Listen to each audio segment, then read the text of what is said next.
আমরা মনে করি 5ই আগস্ট যদি সংগঠিত না হতো তাহলে এই ধরনের একটি পরিবেশ আমরা হয়তো এই ধরনের একটা পরিবেশের মুখোমুখি হতে পারতাম না। আমরা সন্দ্বীপের যে সমস্ত ছাত্র যারা 5ই আগস্টের অভ্যুত্থানে নিহত হয়েছে, আহত হয়েছে, তাদের স্মৃতির প্রতি আমরা শ্রদ্ধা নিবেদন জানাচ্ছি।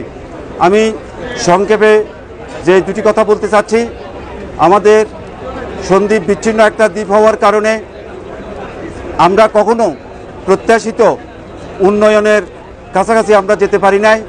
যারাই বিগত সময়ে এই উন্নয়নের কর্মকাণ্ডকে ত্বরান্বিত করার প্রয়োজন ছিল, সেই জায়গায় ওনাদের অবহেলা ছিল। আমাদের প্রধান যে সমস্যাটা ছিল, যে সমস্যাটার কারণে সন্দ্বীপবাসী আমরা আমাদের প্রভূত উন্নয়নের দিকে আমরা এগোতে পারি নাই, সেটি হচ্ছে আমাদের আভ্যন্তরীণ যোগাযোগ, বিশেষ করে মূল ভূখণ্ড থেকে সন্দ্বীপের যোগাযোগ। এই যোগাযোগের ক্ষেত্রে যে বৈপ্লবিক পরিবর্তনটা সাধিত হচ্ছে, আমরা মনে করি এই পরিবর্তনের মাধ্যমে সন্দ্বীপের প্রভূত যে স্বাভাবিক যে উন্নয়ন, সেই উন্নয়নকে আমরা এগিয়ে নিয়ে যেতে পারবো এবং আমাদের সন্দ্বীপের অন্যান্য যে সমস্ত সমস্যাগুলো আছে, সেই সমস্যাগুলো আমরা ক্রমান্বয়ে আমরা উন্নয়নের দিকে আমরা কাজ করতে পারবো।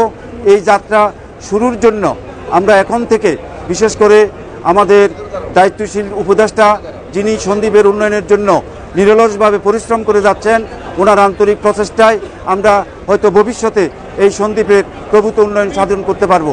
দু-তিনটি বিষয় একটু স্পষ্ট করে বলতে চাচ্ছি। গত 5ই আগস্টের পর সন্দ্বীপ উপজেলা বিএনপি তথা সন্দ্বীপের রাজনীতিবিদরা সন্দ্বীপের আইন শৃঙ্খলা পরিস্থিতি স্বাভাবিক রাখার জন্য আমরা আন্তরিকভাবে চেষ্টা করে আসছি। আমরা আমাদের উপদেষ্টা মহোদয়ের দৃষ্টি আকর্ষণ করে যে বিষয়টা অবহিত করতে চাচ্ছি, সেটি হচ্ছে শিক্ষা খাতে আমাদের এখানে প্রধান সমস্যা হচ্ছে যে সমস্ত শিক্ষক সন্দ্বীপে পোস্টিং করা হয়, তারা কোনোভাবে সন্দ্বীপে থাকতে চায় না। এটা শিক্ষার মান উন্নয়নে আমাদের বড় ধরনের একটা প্রতিবন্ধকতা। দ্বিতীয় হচ্ছে স্বাস্থ্য খাতে সন্দ্বীপে যে হসপিটালগুলো আছে, এই হসপিটালগুলোতে ডাক্তার স্থায়ীভাবে থাকার ইচ্ছা পোষণ করেন না। আজকে তাদেরকে যদি পোস্টিং করা হয়, 1 সপ্তাহের ভিতরে ওনারা আবার ওখান থেকে চলে আসা চায়।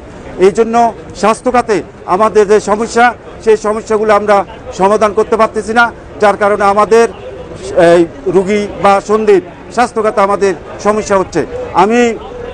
আমাদের আভ্যন্তরীণ যে 117টা রাস্তা আছে, উপদেষ্টা বিশেষ করে স্থানীয় সরকার মন্ত্রণালয়ের যারা দায়িত্বে আছেন, আমরা অনুরোধ করব এই 117টা আভ্যন্তরীণ রাস্তার ব্যাপারে যাতে আমরা সংস্কারের জন্য উদ্যোগ নিতে পারি। পরিশেষে আমাদের উপদেষ্টা ডক্টর ফজলুল কবির সাহেবের দৃষ্টি আকর্ষণ করছি, ওনার বাড়ির পাশে হরিশপুরের পাশে যে হসপিটালটা আছে, 10 শয্যা বিশিষ্ট হসপিটাল, এই হসপিটালের জন্য আমেরিকান প্রবাসীরা বাতের মার্কেটের পাশে ওনার বাড়ির পাশে একটা জায়গা ওনারা বন্দোবস্ত করেছেন। সেই জায়গাটা, ওই হসপিটালটাকে যদি সেখানে স্থানান্তর করা যায় দ্রুত, তাহলে ওই অঞ্চলের সাধারণ মানুষ স্বাস্থ্যখাতে স্বাস্থ্যসেবা পাওয়ার একটা সুবর্ণ সুযোগ হবে। পরিশেষে আমরা সন্দ্বীপবাসী আমরা অত্যন্ত গর্বিত।